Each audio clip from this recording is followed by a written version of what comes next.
Assalamualaikum warahmatullahi wabarakatuh. Saya Ristiawan dari CPA Foodtech Indonesia. Di sini saya akan menjelaskan tentang sebuah mesin alat pengolah limbah batik ya, kapasitas 15 liter. Mesin ini saya rancang dengan kapasitas 15 liter ini untuk IKM yang sifatnya rumahan ya. Jadi agar tidak terlalu mahal nilai investasi harganya, sehingga terjangkau oleh para IKM yang dia produksinya tidak terlalu banyak dan skalanya rumahan. Ya, mesin ini terdiri dari beberapa komponen ya. Jadi kita bisa dilihat di sini. Ini ukurannya kurang lebih sekitar dimensinya 40 sampai 45 kali 45 ya. Jadi nggak terlalu besar. Kemudian apa saja sih yang ada di mesin ini? Yang pertama adalah frame atau kerangka ya. Kerangka ini terbuat dari bahan besi holo ukuran 3x3. Kemudian ada sini mesin ya. Ini mesin untuk satu daya dari mesin ini agar bisa untuk mengelektrolisis dari limbah yang akan diproses. Kemudian ada juga bak reaktor ya, bak reaktor kurang lebih kapasitas 15 liter. Kemudian ada di sini ini pompa ya, pompa untuk sirkulasi. Jadi pompa ini digunakan untuk mensirkulasikan air agar terjadi perputaran. Nah, di sini ada kran ya, kran ini digunakan ketika pompa dihidupkan. Nah, ketika pompa dihidupkan ini harus dibuka agar sirkulasi air terjadi. Ketika pompa tidak dihidupkan, ini cukup ditutup saja biar air tidak melewati sini. Kemudian ada juga di sini elektroda ya. Elektrodanya ada elektroda besi sama elektroda aluminium. Elektroda di sini ini ada elektroda besi sama aluminium ya. Nah, di sini digunakan untuk mereaksikan elektrolisis. Jadi ada satu daya di sini kan mesinnya di sini. Ini ada satu daya yang kabelnya ada dua. Ini prob negatif sama ini prob positif ya. Yang negatif warna hitam, positif warna merah. Nah, ini sebenarnya reaksi untuk penempatan ini itu bisa bolak-balik ya, tergantung dari limbahnya. Memang kadang itu ada yang reaksinya cepat ketika positifnya di aluminium, negatifnya di besi. Tapi ada kasus tertentu juga yang dia posisinya ditukar agar prosesnya lebih cepat. Tergantung dari limbah apa yang diolah gitu. Tapi pada umumnya positifnya itu ada di aluminium, kemudian negatifnya ada di besi. Ya, untuk pompa di sini menghidupkannya nanti setelah ini dicolokkan ya, colokkan. Di sini ada saklar ya, ada saklar pompa. Ini fungsinya jika kita mau menghidupkan pompa ini dinyalakan. Ini kalau matikan ini dipencet. Gitu. Nah, karena ini belum ada airnya sehingga belum ada sirkulasi air. Nah, si pompa ini dia airnya akan dimasukkan ke dalam filter ya. Di sini ada tabung filter satu tunggal. Dalamnya ada karbon ya, pasir karbon. Ini fungsinya untuk karbon aktif untuk menyaring dari limbah warna yang dia bersifat polutan ya. Ini karbon aktif dia sifatnya menyerap polutan-polutan yang sifatnya bahaya gitu ya. Nah, nanti ketika sudah lewat sini ya, di filter, kemudian akan dimasukkan lagi ke dalam tabung reaktor. Ini berlangsung selama terus menerus. Nah, ketika air sudah melewati filter, kemudian dia melewati pipa ini masuk ke reaktor, maka nanti akan terjadi sirkulasi air secara terus menerus ya. Di lain sisi juga di sini reaksi elektrolisis yang berlangsung juga dia akan memisahkan partikel-partikel warna yang berubah menjadi slag gitu ya. Nah, kurang lebih untuk proses elektrolisis ini efektifnya itu 45 sampai 1 jam ya. Ini nggak usah terlalu lama-lama karena nanti kalau terlalu lama boros listrik ya, dan hasilnya juga tidak terlalu signifikan. Jadi nanti cukup 45 sampai 1 jam di sini elektrolisis, kemudian di sini proses sirkulasi berlangsung. Nah, setelah 1 jam itu nanti kan keluar slag banyak ya. Nah, setelah keluar slag banyak nanti dimatikan, kemudian kita pindahkan, dan kita matikan dulu, kemudian kita pindahkan di kalon ini, kemudian kita akan masukkan ke slag ya, buang ke sini, kemudian kita nyalakan lagi pompanya, nah, maka nanti si air yang ada di sini yang sudah diproses elektrolisis nanti akan keluar lewat filter, dan dia akan menjadikan air yang sudah relatif lebih bersih ya, karena sudah melewati proses elektrolisis dan filtrasi. Nah, di sini saya akan menjelaskan terkait bagaimana secara langsung menggunakan air ya. Tapi di sini saya sampingkan menggunakan air biasa, tidak menggunakan limbah karena kebetulan di sini kami belum ada limbahnya ya. Jadi nanti kita demokan bagaimana sih proses untuk memasukkan limbah ke bak ini, kemudian kita prosesnya seperti apa.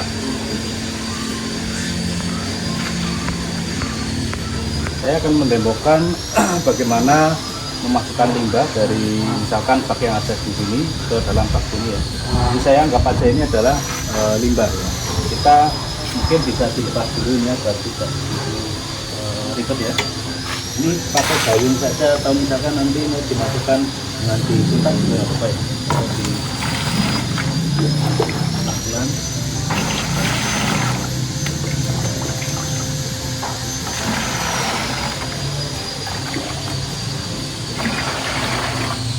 Kiranya airnya sudah sedikit, kita tuangkan langsung bisa.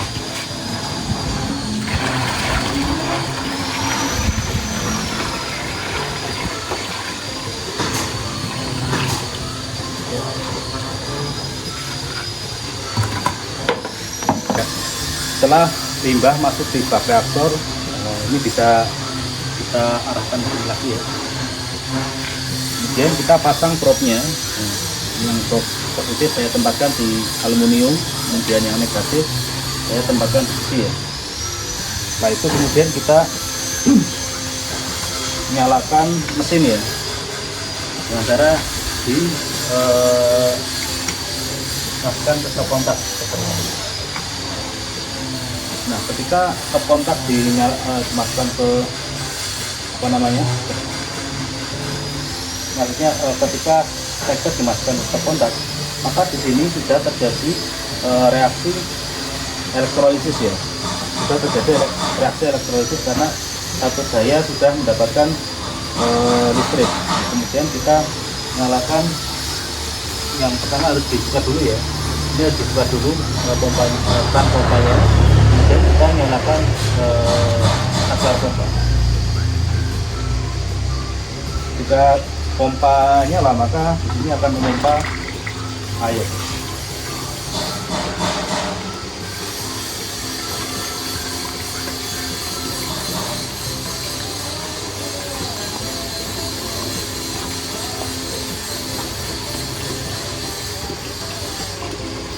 Ya, sini berarti sudah terjadi proses elektrolisis dan sirkulasi.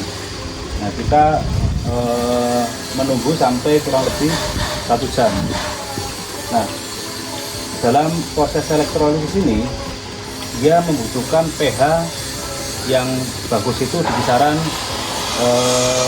5 sampai 8 ya.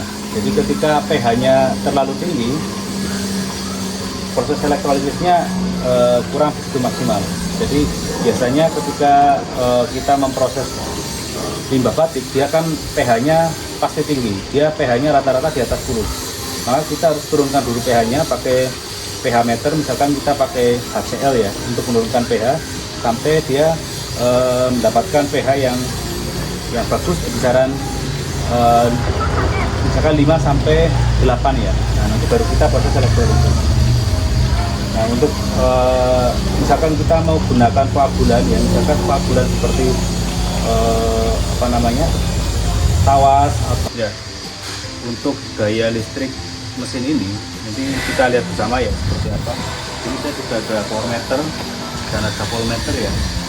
Untuk elektrolisis dia efektif di tegangan kisaran 11 sampai 12 volt ya. Nah, nanti kita bisa untuk bersama ya tegangannya berapa di antara positif dan negatif. Ini saya sudah ada power meter, boleh diangkat ya. Ini ditunjukkan di sini. Kita arahkan ke sini ya. Ini ada power meter, kita coba colokan di sini ya. Ini ketika dicolok berarti dia power si satu dayanya dia sudah aktif. Nah, di sini sebenarnya ada kipas ya, tapi karena di dalam sini dia nggak terlalu kedengeran. Nah, di sini sementara dia cuma 3,8 volt, 3,5 watt ya. Tapi kalau kita nyalakan pompanya, dia akan naik ya, karena sorry. Nih, jangan lupa ya, ini harus dibuka ketika kita menghidupkan pompa.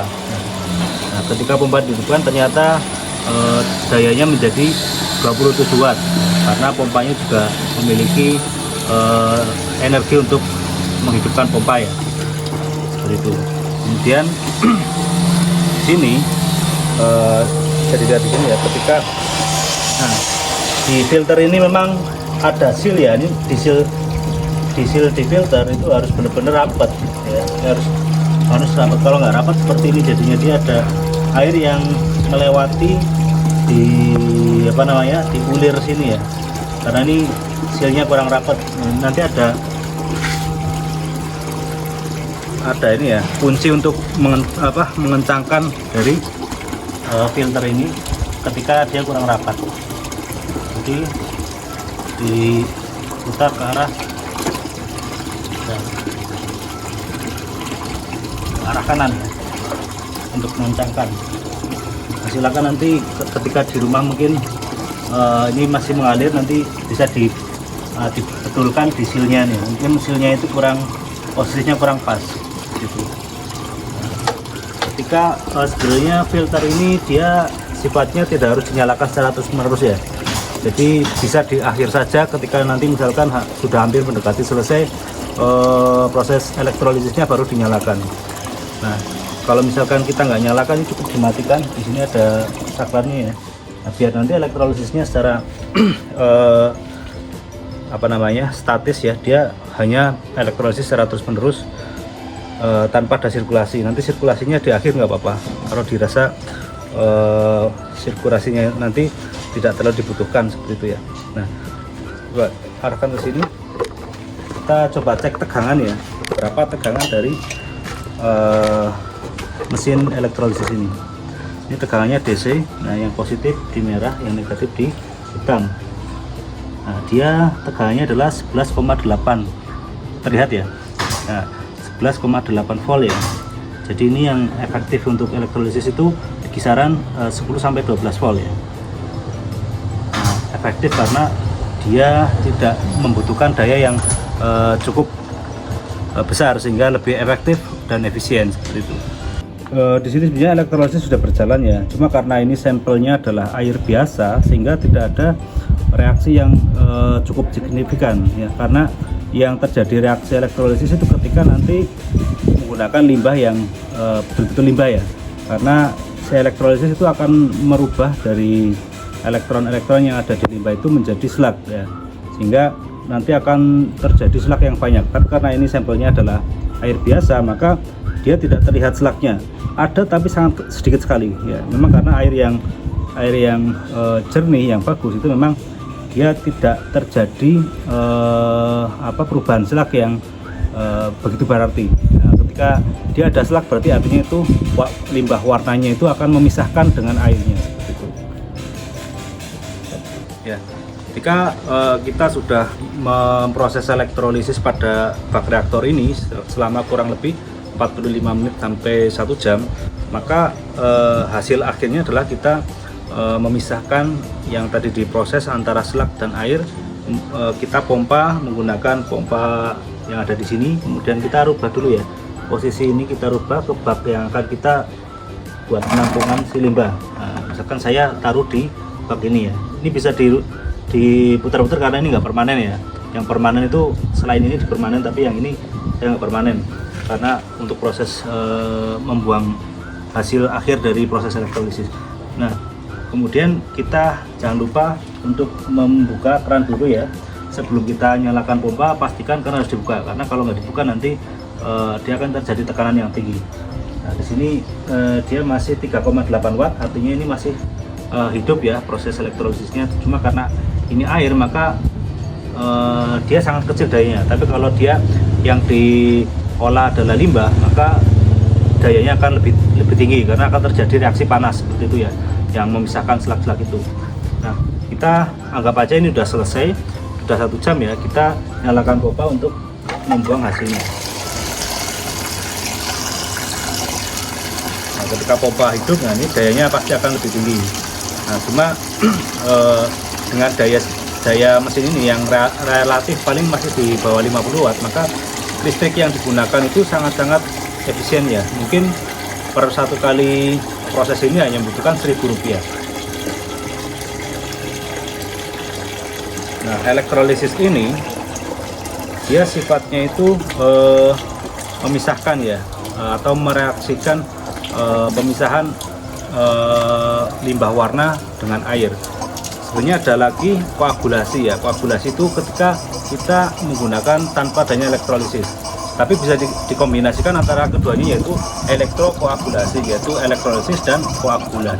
Nah, itu lebih efektif lagi. Cuma biayanya kalau elektrokoagulasi dia relatif lebih mahal karena membutuhkan koagulan tambahan ya, atau bahan kimia tambahan seperti kitosan atau mungkin tawas seperti itu ya. Nah, ini dia sudah ngeden, artinya ini memang pompa airnya sudah habis ya, tapi di dasarnya masih ada ini karena saya posisikan si si pipa itu enggak di dasarnya. Nah, setelah seperti ini, nah kita matikan. Nah, kita bisa lepas ya, ini bisa dilepas ya, ini ada ini bisa dilepas, ini kita lepas dulu. Nah, ini bisa dilepas ya, ini semua rakitan. Nah, di sini saya ada dua lubang. Nah, artinya apa? Ketika ini diproses untuk elektrolisis, dia lama kelamaan kan terkikis ya. Nah, setelah terkikis maka yang atas ini nanti dibalik ya, biar apa? Biar sama-sama habisnya ya, biar sama-sama digunakan semua. Jadi tinggal dibalik saja. Ini saya sudah paskan ya lubangnya seperti itu. Kita lepas ya. Kemudian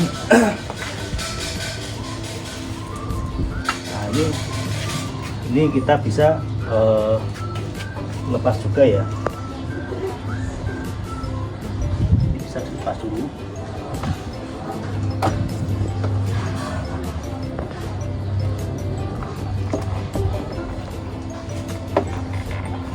Ini juga bisa dilepas ya.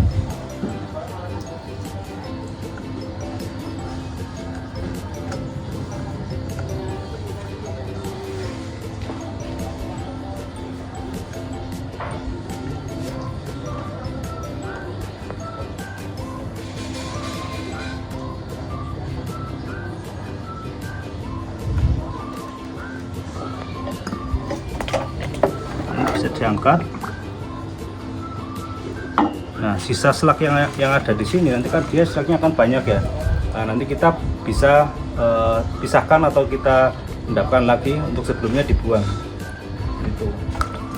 Ini semuanya bisa dilepas pasang ya.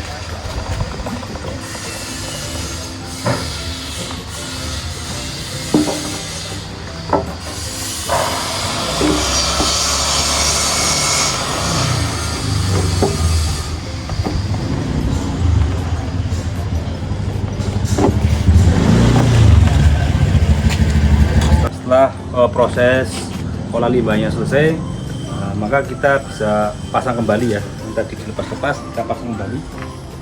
Jadi mulai elektrodanya ya. Jadi elektroda besi ada di sebelah kanan, dan yang aluminium juga di sebelah kiri.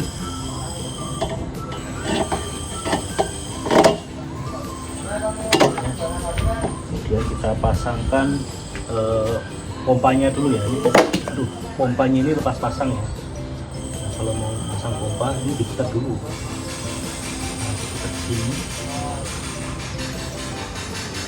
Nanti pas pasang dulu, kabelnya nggak melilit.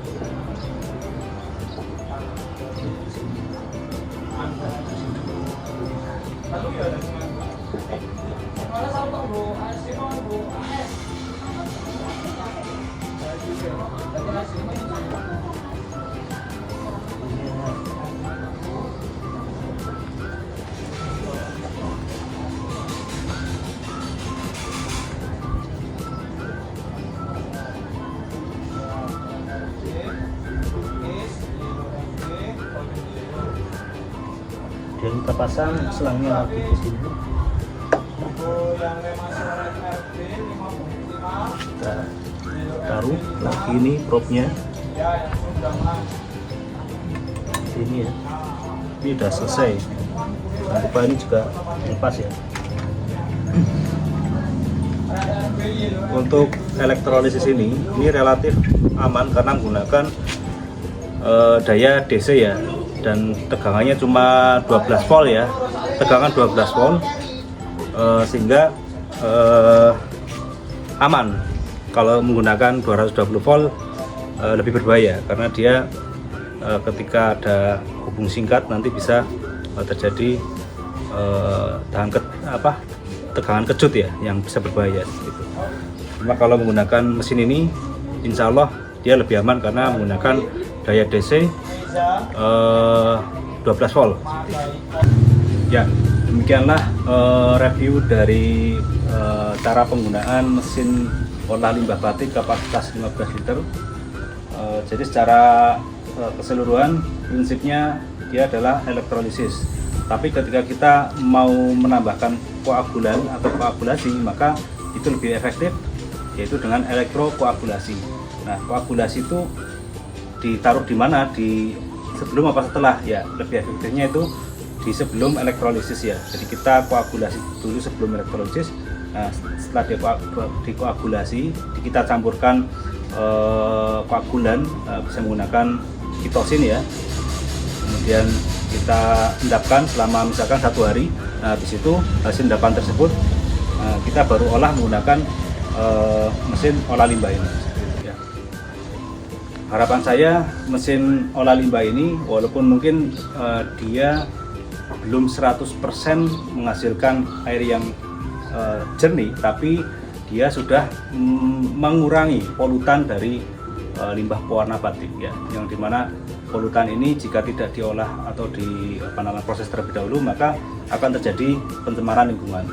Sehingga saya membuat mesin ini dengan harga yang terjangkau, dengan proses yang relatif murah, menggunakan listrik yang dayanya kisaran 30 sampai 50 watt dan ukuran yang kecil. Nah, ini sangat tepat digunakan untuk IKM rumahan ya, yang dia kapasitas produksinya belum begitu banyak, sehingga dia bisa berproduksi membuat batik, kreasi, dan dia tidak mencemari lingkungan. Itu yang penting karena ketika kita membuat sebuah produk atau kita berbisnis dengan suatu produk tanpa melihat kondisi pencemaran lingkungan, maka nanti dampaknya ke depan akan mencemari lingkungan, khususnya untuk anak cucu kita nanti.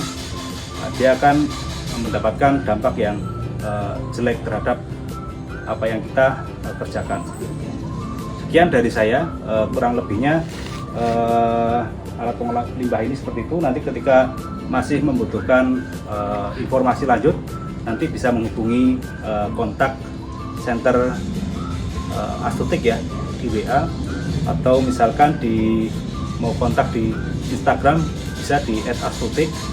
Kemudian website di www.astoetik.com atau www.astoetik.co.id.